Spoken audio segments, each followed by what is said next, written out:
Hi guys! Magandang gabi! Welcome back po dito sa Gandara sa your channel for showbiz update.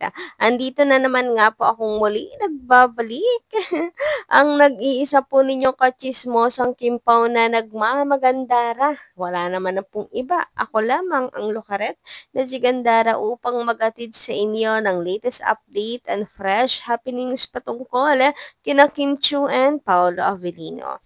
And para nga sa gabing ito, eto na, tatalakayin natin pag-uusapan na ba yan tumatapang na Kim and Paolo, talagang bulgara na ang Kim Pao, it's official.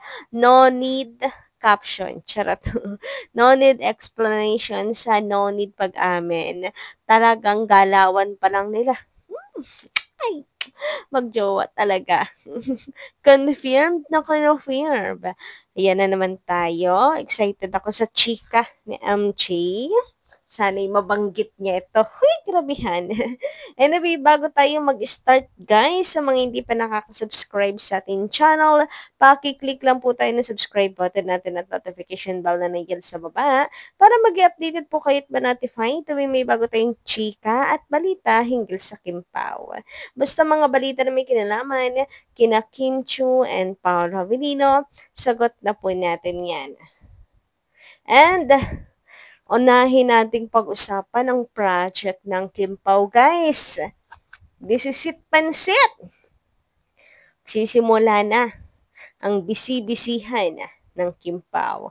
So, alam na this, may mga times na tayo po ay medyo bokya kung talagang ah ano ang kanilang project na 'to, kumbaga ay tawag dito, um, secret, baka may magdamot kasi sa ayuda.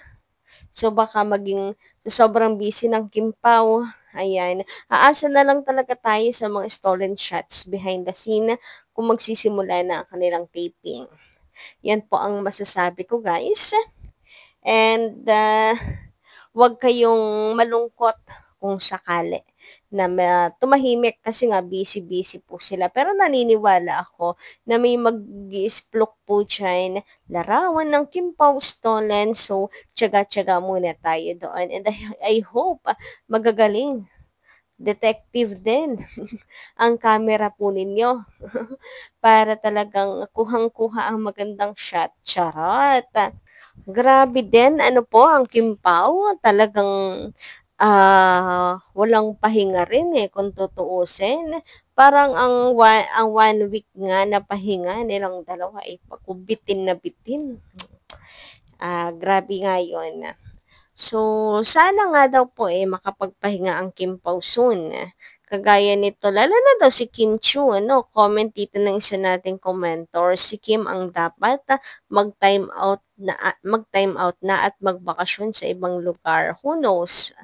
Makakita siya ng lalaking hindi siya ikakahiya. Okay, yan naman. Ganto, may paganto. Naiintriga niyo ako, ha? Na hindi siya ikakahiya dahil laging balot mukha at hindi maamin na mahal si Kim. Baka tulad din ni Sian na age 50, pakasal at haharapin muna kumita ng pera at ipakita sa mundo talento niya. Hanggat hindi umaamin si Paolo na may relasyon sila ni Kim, isipin ko na promotion ang sweetness ni Paolo kay Kim. When it comes to love, parang may malaking lihim si Paolo.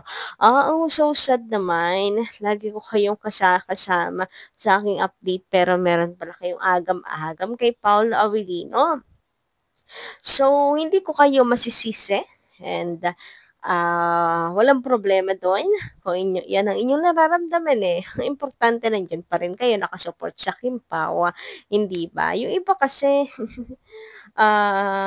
ganyan na nga may agam-agam pa, eh. May mga binibitawan pang, alam niyo yun, nakaka-imbyer na.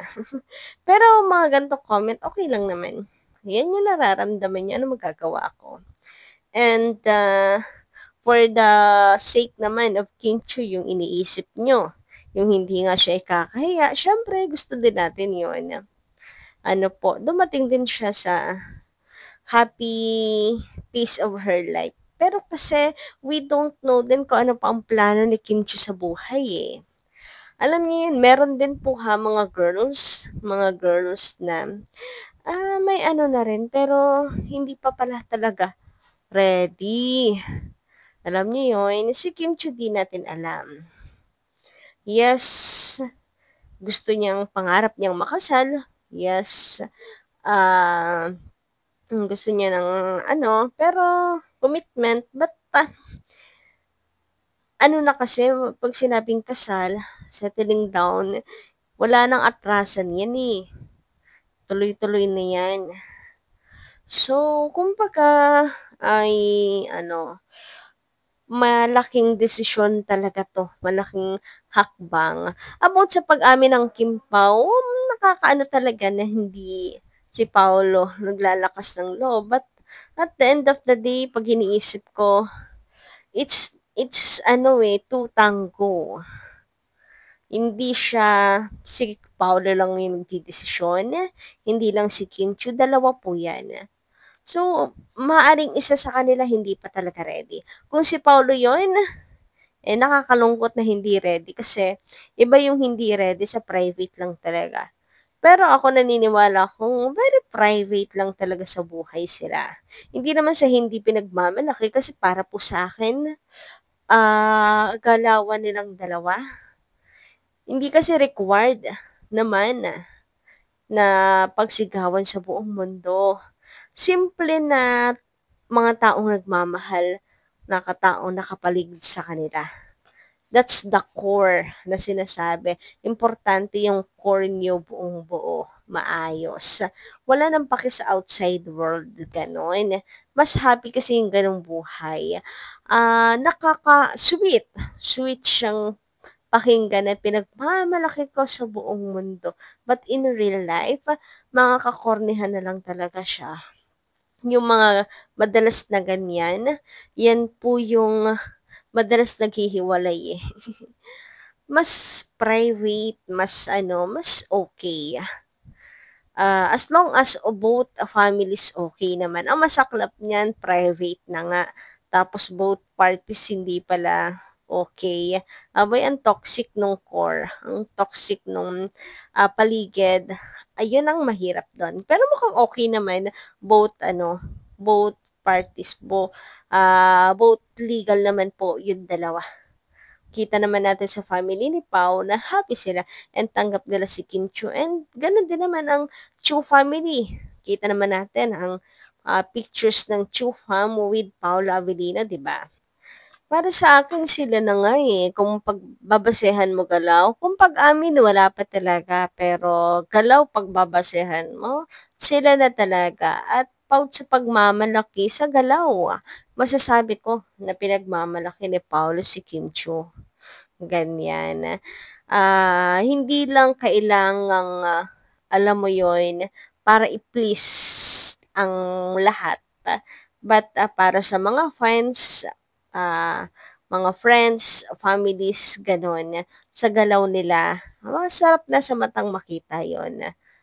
Kagaya nating mga friends, tulad nga nito, ang Kim Pao, ah sa galaw nila, lalo na ngayon 'di ba, pagpunta po nila ng Cebu, masasabi kong bulgara na talaga po ang Kimpaw. No need pag-amin kasi, common sense na lang po at saka mindset ba, mindset. Charot, ano, basang-basa mo na yung galawan nila.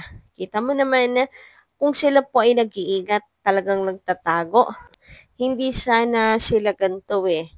Kagaya nito, nagkataon lang ba na naman na couple shirt, silang dalawa? I don't think so. Talagang ano po, talagang, mag-couple silang dalawa. And this, ngayon, eto, matchy-matchy ng mask. Parehas naka-black. Twinning is winning. Talaga po ang Kim Pao. Ano eh, parang magkamukha na nga sila eh. From the mask, yung kanilang OOTD, Ano po, matchy-matchy, twinning-swinning, couple po talaga, very mag-jowa coded. And higit sa lahat ito, dito ako sobrang kinilig. Ay hindi pala, meron pa itong hikaw, 'di ba? Matchy-matchy din sila pagdating sa hikaw. Opo, yes po, mag-jowa po diyan. And ito nga yung sinasabi ko sa inyo na mas na nakakakilig, na masasabing bulgara na po talaga ang relasyon ng Kim Pao. HHWW ang kimpaw po, as in holding hands while walking. May pa-holding hands while walking ang kimpaw. Napaka-matured na relationship talaga yung meron sila. And holding hands while walking, napaka-sweet. Very mag-jowa coded. Bulgara na talaga sila. Wala silang pake kung may camera. What you see is what you get. Period. O 'di ba ang sarap ngang pagmasdan na ganito po sila, eh, lagi po silang magkahawak kamay. So yun lang guys ang ating updating. Thank you so much po sa inyong pakikinig. Kita-kits po tayo sa mga susunod kong chika. Maraming salamat.